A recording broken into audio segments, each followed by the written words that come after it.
สบายดีทุกคนสบายดียามเช้าวันนี้มาพบกันที่โรงงานนิคอนลาววันนี้สมฤทธิ์มีเรื่องสิมาเล่าให้ฟังนี่วันนี้เรามาพบบรรยากาศที่ดีเลยวันนี้ฮาจะมาเก็บบรรยากาศการส่งน้ำผ้าที่หน้าโรงงานนิคอนในเวิร์เด้อนี่น้องๆกำลังเรียนคิวกันมาเลยโอ้ดอกไม้งามเลย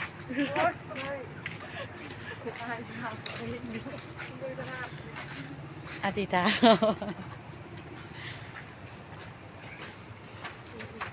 อันนี้ก็เป็นทางน้ำคิมินทุกคนสิหมดเลย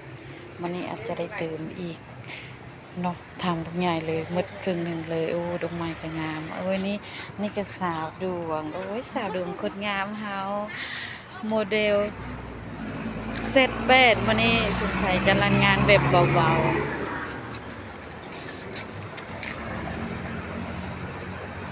โอ้ยเย็นชุ่มชื่นเลยที่นี่ก็จับกล้องง่ายๆแน่ลูก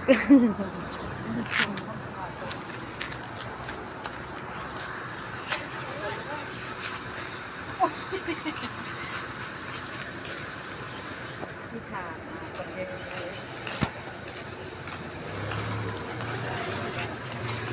นี่เขาต้องเอาเต็มถ่ายจอกน้อยๆงามๆเห็นงามๆ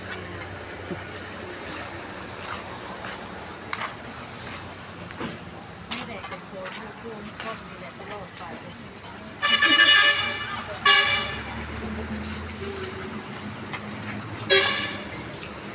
กุลสตรี